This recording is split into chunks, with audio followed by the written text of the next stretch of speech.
السلام علیکم ورحمۃ اللہ وبرکاتہ۔ الحمدللہ رب العالمین، اللہم صلی علی محمد وعلی آل محمد۔ یہ ہمارے ہاتھ میں کتاب ہے رسائل و مسائل،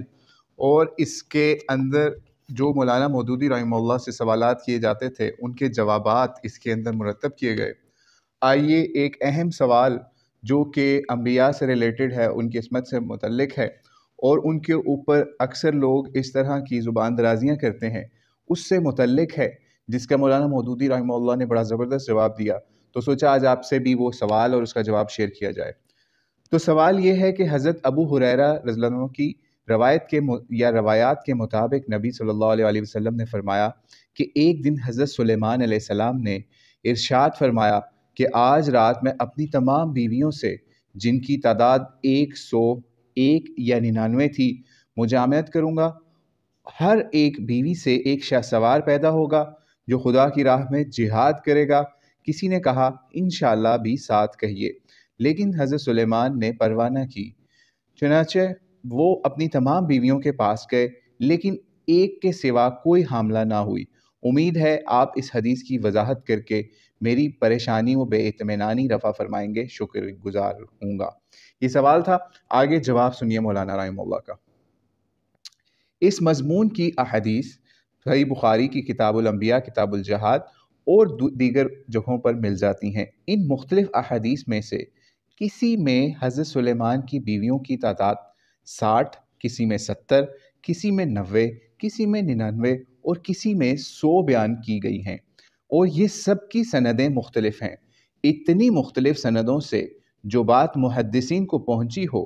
اس کے متعلق یہ کہنا تو مشکل ہے کہ وہ بالکل ہی بے اصل ہوگی، لیکن ایسا معلوم ہوتا ہے کہ یا تو نبی صلی اللہ علیہ وآلہ وسلم کے بیان کو سمجھنے میں حضرت ابو ہریرہ سے کوئی غلطی ہوئی ہے، یا وہ پوری بات سن نہیں سکے ہوں گے۔ ممکن ہے حضور علیہ الصلوۃ والسلام نے فرمایا ہو کہ حضرت سلیمان کی بہت سی بیویاں تھیں، جن کی تعداد یہودی 60، 70، 90، 99 اور 100 تک بیان کرتے ہیں،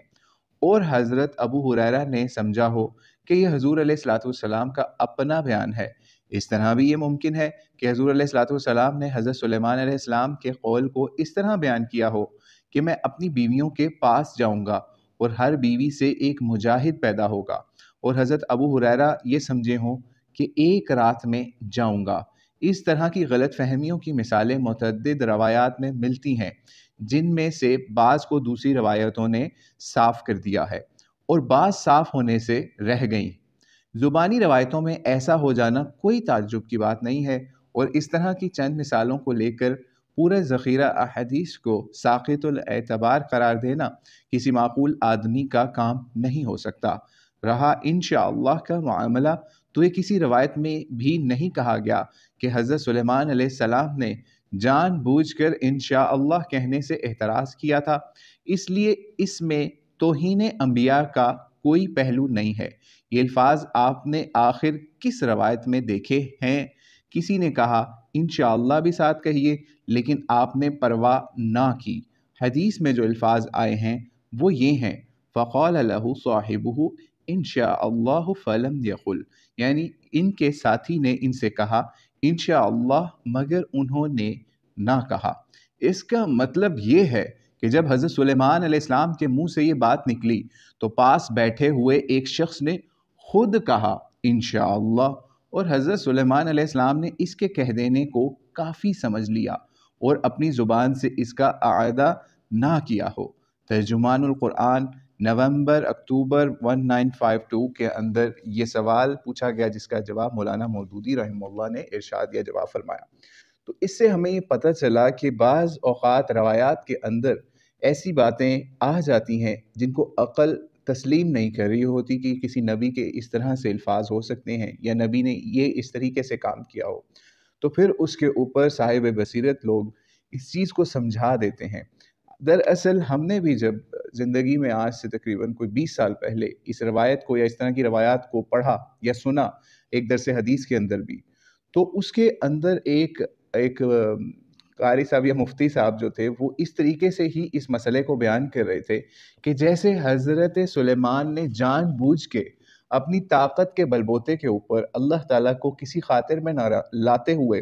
یہ دعویٰ کیا کہ میں آج ایسے کروں گا، اور انشاءاللہ بھی نہ کہا، اور پاس کہے بیٹھے بندے کی پرواہ بھی نہ کی کہ جس نے ان کو کہا کہ آپ انشاءاللہ کہہ دیں۔ یعنی اس طریقے سے اس روایت کو بیان کیا گیا، حالانکہ جب ہم نے مولانا مودودی رحمہ اللہ کو پڑھا اور ان سے اس روایت کو سمجھا کہ وہ اس کا فہم کس طریقے سے بیان کر رہے ہیں،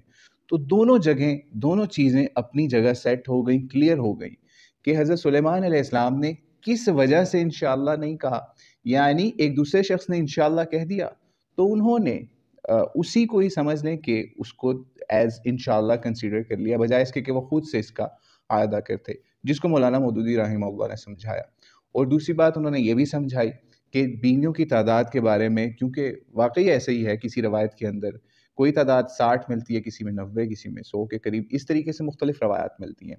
اس کو بھی مولانا مودودی رحمہ اللہ نے سیٹ کر دیا۔ تو بہرحال اس طریقے سے ہوتا ہے۔ اور آخر میں یہ بھی چیز آپ کو بتاتے چلے، اکثر جنگوں کے اندر،